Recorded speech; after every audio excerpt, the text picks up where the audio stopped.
Assalamualaikum warahmatullahi wabarakatuh, Bapak Ibu, rekan-rekan guru, calon kandidat guru penggerak angkatan ke-11 tahun 2024 saat ini ya.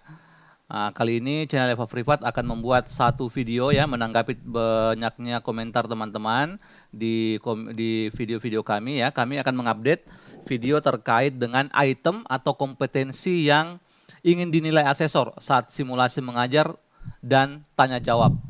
Ya, jadi untuk memastikan teman-teman tidak ketinggalan info dari video ini, silakan ditonton videonya sampai selesai. Nah, sebelum saya membahas terkait itu, perlu saya jelaskan dulu kepada teman-teman. Yang pertama adalah tahapan seleksi calon guru penggerak. Ya, teman-teman sudah paham betul bahwa kemarin teman-teman sudah lolos untuk tahap pertama. Ya, tahap pertama itu adalah esai. Ya, tahap pertama adalah esai. Kemudian tahap kedua ini dibagi dua ya, dibagi dua sesi. Yang pertama adalah simulasi mengajar dan yang kedua adalah wawancara. Nah, kenapa dua-duanya ini ada di tahap kedua? Karena nanti nilainya ini akan digabung ya, nilainya akan digabung. Jadi setelah simulasi mengajar, silakan Bapak Ibu tunggu jadwal wawancaranya ya. Nah, selanjutnya untuk CGP angkatan 11 ini ya yang pertama esai sudah selesai ya. Esai selesai berarti Bapak Ibu yang lolos dinyatakan esai itu sudah pasti akan melalui simulasi mengajar dan wawancara. Ya, jadi penting untuk Bapak Ibu bukan hanya sekedar belajar simulasi mengajarnya, tapi juga wawancaranya. Nah, meskipun kali ini kita hanya akan membahas terkait dengan simulasi mengajar saja, tapi nanti akan ada video selanjutnya terkait dengan persiapan wawancara juga. Oke, baik. Nah, selanjutnya kembali kepada pokok bahasan kita. Apa sih sebenarnya yang dinilai asesor atau apa sih yang dilihat hanya dalam waktu 10 menit itu ya? Nah, jadi mengajarnya itu hanya 10 menit. Ya. Tidak mungkin Bapak Ibu dalam 10 menit ini itu mengajarkan semua yang ada di RPP, tidak perlu, tidak mungkin, ya. Jadi fokus pada item yang dinilai. Fokus pada item yang dinilai. Item yang dinilai. Dan yang dinilai ini juga bukan kontennya Bapak Ibu, bukan materinya, ya, bukan materinya gitu ya. Nah, itu. Jadi simulasi mengajar terbagi dua. Yang pertama simulasi mengajar selama 10 menit. Kemudian setelah 10 menit itu, Bapak Ibu akan ditanya oleh salah satu asesor. Biasanya asesor kedua yang akan bertanya. Ada 4 pertanyaan nanti ya dari sini ya. Ada 4 pertanyaan yang akan ditanyakan. Ya. Kemudian untuk penilaiannya sendiri, untuk simulasi mengajar yang 10 menit, kemudian tanya jawabnya, itu rentang penilaiannya 0 sampai 4. Maksimal nih 4 nih. Ya. Kalau sudah dapat 3 insya Allah sudah bisa cukuplah nilainya untuk nanti digabung dengan wawancara gitu ya. Oke, yang pertama Bapak Ibu, pada saat simulasi mengajar selama 10 menit itu, apa yang dinilai? Yang dinilai adalah yang pertama, guru mampu mendesain kelas yang memfasilitasi murid belajar aman dan nyaman gitu ya. Tapi bagaimana Bapak Ibu menunjukkan bahwa Bapak Ibu memiliki kompetensi ini ya? Apa yang harus kelihatan? Yang pertama adalah ya, yang harus kelihatan adalah guru harus menjelaskan tujuan pembelajaran. Jangan lupa ini ya, tujuan pembelajaran atau aktivitas yang akan dilakukan. Nah, saya sangat menyarankan Bapak Ibu untuk ini pakai LCD. Ya, pakai LCD dan di LCD-nya itu sudah ada ini tujuan pembelajarannya, ya. Jangan hanya sekedar disebutkan karena boleh jadi asesornya itu tidak mungkin tidak mendengar ya, tapi kalau dia lihat langsung tahu oh sudah ada tujuan pembelajarannya gitu ya. Atau aktivitas ya, dijelaskan apa yang akan dilakukan hari ini. Nah, selanjutnya adalah ini yang sangat penting ini, guru mengajukan pertanyaan-pertanyaan terbuka yang memantik murid untuk berpikir ya, memantik murid dalam berpikir. Nah, ini harus ada ya. Biasanya ada di apersepsi ya. Ini harus ada ini muncul ya. Biasanya di apersepsi gitu ya. Atau boleh juga pada saat proses pembelajaran sudah berjalan, itu boleh juga ya. Tapi yang jelas harus kelihatan. Kemudian guru mengaitkan materi yang sudah didapat murid di pelajaran sebelumnya. Ini ada ataunya nih. Atau kehidupan sehari-hari. Nah, kehidupan sehari-hari. Nah, jadi kalau Bapak Ibu sudah menunjukkan semua 3 item ini, maka untuk penilaian pertama insya Allah sudah dapat 4. Ya. Itu sudah dapat skor 4. Ya. Nah, seperti itu ya. Itu untuk yang pertama, kompetensi yang pertama. Kemudian kompetensi yang kedua masih tetap digali dalam proses pembelajaran ya, adalah guru melakukan komunikasi 2 arah. Nah ini saya pikir jelas ya, kalau sudah simulasi mengajar atau latihan mengajar pasti harus nanti ada komunikasi 2 arah, bukan hanya guru ke siswanya, tapi juga guru harus memancing siswa bertanya. Meskipun nanti online dan tidak ada siswanya, pura-pura saja ada pertanyaan dari siswanya kemudian dijawab ya. Kemudian yang kedua adalah bahasa yang digunakan sesuai dengan jenjang ajar. Nah ini sangat penting ini. Jangan mengajar anak seperti gaya bicaranya anak TK ketika mengajar SMP ya, atau mengajar SMA, bahasa SMA mengajar di SD, itu tidak boleh ya. Ini harus jelas. Kemudian yang ketiga adalah, ini lagi-lagi memberikan pertanyaan terbuka untuk memantik keterlibatan anak dalam berdiskusi. Ya, pertanyaan terbuka ini sering diulang-ulang karena pertanyaan pembuka ini adalah pembeda ya antara skor 3 ke skor 4. Ya, ini pembedanya adalah kalau punya pertanyaan terbuka maka itu bisa menjadi skor 4. Ya, pertanyaan terbuka. Ya. Kemudian yang keempat itu adalah memberikan apresiasi positif. Jadi kalau nanti tadi setelah ada komunikasi 2 arah, siswa bertanya atau siswa menjawab, itu diberikan apresiasi positif. Bisa dalam bentuk tepuk tangan ya, atau dalam bentuk verbal. Ya bagus sekali pertanyaan yang disampaikan tadi Budi ya, ada teman-teman yang bisa menjawab, ya bagus sekali jawabannya ya. Seperti itu ya. Itu apresiasi positif. Kemudian yang ketiga adalah guru memiliki kemampuan untuk memandu dan merefleksikan proses belajar mengajar ya.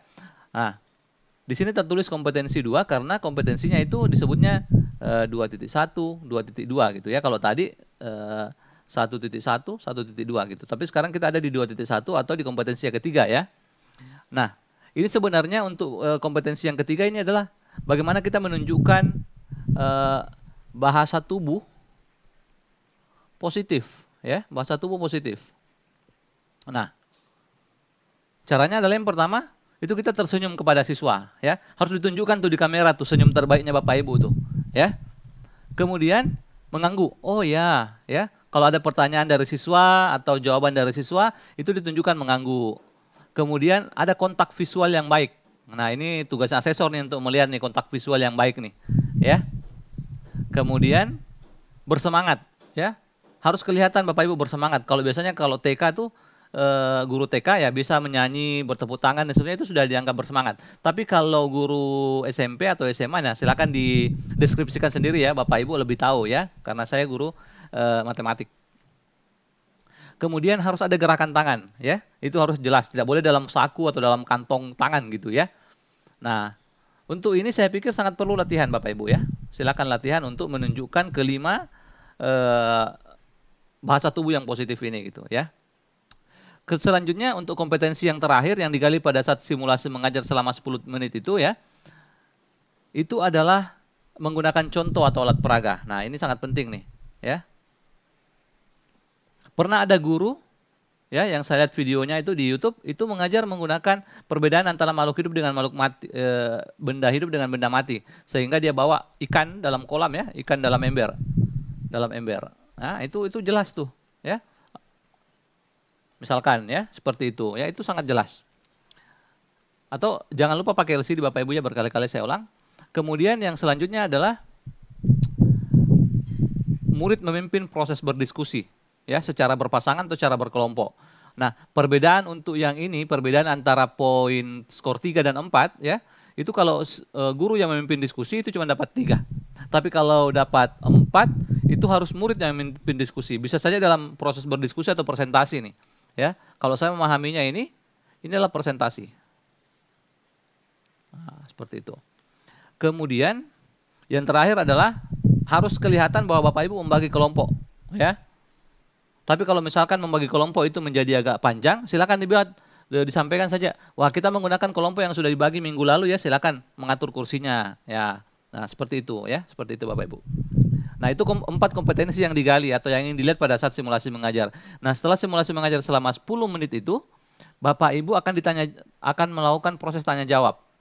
Proses tanya jawab ini ada 4 pertanyaan sebenarnya, tapi saya rangkum jadi 2 saja ya, saya gabungkan. Yang pertama adalah pertanyaannya itu terkait dengan refleksi untuk pengembangan diri. Bapak Ibu akan ditanya terkait dengan kelemahan, kelebihan, dan perbaikannya apa. Nah, coba lihat di sini ya, kata kuncinya adalah pengembangan diri Bapak Ibu. Ya, banyak teman-teman guru yang keliru menjawab kelemahan dan kelebihannya.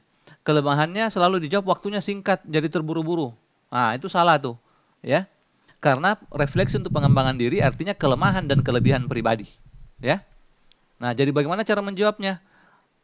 Cara menjawabnya adalah menjelaskan kelemahan dan kelebihan pribadi, ya. Kelemahan pribadi yang dimaksud boleh saja saya gugup, ya, pada saat mengajar ini karena bukan siswa yang di hadapan saya, tapi dosen misalkan, ya. Nah, itu kelemahan pribadi tuh. Kemudian kelebihannya, saya sudah mempersiapkan ini semua dengan baik, ya, sehingga meskipun saya gugup, saya tetap bisa menyelesaikan semua yang saya rencanakan dalam waktu 10 menit ini. Nah, itu, ya. Kemudian Bapak Ibu akan ditanya apa nanti yang akan Bapak Ibu lakukan kalau di kelas normal nih. Nah, silakan disebutkan di situ, ya. Bapak Ibu akan melakukan perbaikan. Boleh saja dengan metode yang berbeda atau dengan model atau dengan misalkan dengan praktikum, ya, boleh seperti itu. Kemudian setelah menyebutkan itu disebutkan misalkan dengan metode praktikum pengalaman perbaikannya. Nah, disebutkan dampaknya terhadap murid apa, ya. Kalau saya menggunakan praktikum itu bisa memacu murid itu lebih termotivasi, Pak, karena dia melakukan sendiri. Berbeda kalau diceramai, ya, seperti itu misalkan, ya. Kemudian ada rencana konkret untuk melakukan pengembangan diri. Nah, ini khusus untuk gurunya. Nah, perbedaan antara 3 dengan 4 itu di sini. Ya. Boleh saja disebutkan, saya belum menguasai semua Pak, model-model pembelajaran, ya. Tapi saya berencana untuk ikut ada webinar yang dilaksanakan MGMP setiap bulan misalkan. Nah, itu saya akan mengikuti itu supaya saya bisa mengetahui semua model-model atau menguasai semua model-model pembelajaran yang ada. Nah, seperti itu, ya. Kalau menjawab sampai sini, ini dapat 3. Kalau menambah dengan yang ini, harusnya dapat skor 4. Nah, seperti itu Bapak Ibu, ya. Kemudian yang terakhir gitu, ya. Jelaskan penilaian yang Ibu rancang, ya, untuk proses pembelajaran tadi, bagaimana melakukannya, dan untuk apa hasil penilaian tersebut. Nah, ini bisa dijelaskan dengan mudah gitu, ya. Nah, dijelaskan penilaiannya apa? Di situ saja beragam jenis penilaian, ya. Kalau beragam berarti lebih dari 1 tuh. Ada penilaian sikap, ada penilaian keterampilan, dan ada penilaian pengetahuan, ya. Dijelaskan Bapak Ibu apa itu sikap, apa itu keterampilan, apa itu pengetahuan, tapi simpel saja, ya, karena waktunya hanya 5 menit untuk 4 pertanyaan ini gitu, ya. Kemudian bagaimana cara melakukannya? Sikapnya bagaimana? Atau apakah pakai observasi, ya? Kemudian kalau keterampilan juga bisa pakai observasi. Yang terakhir adalah pengetahuan pakai tes atau apa gitu, ya, terserahlah. Kemudian hasil penilaian itu untuk ditelanjuti, ya. Boleh melalui pemberian pembelajaran tambahan, ya, atau pengayaan, boleh juga untuk remedial untuk yang belum mencapai KKM gitu, ya. Atau boleh juga untuk perbaikan, ya. Perbaikan metode pembelajaran. Metode, ya, atau proses pembelajaran.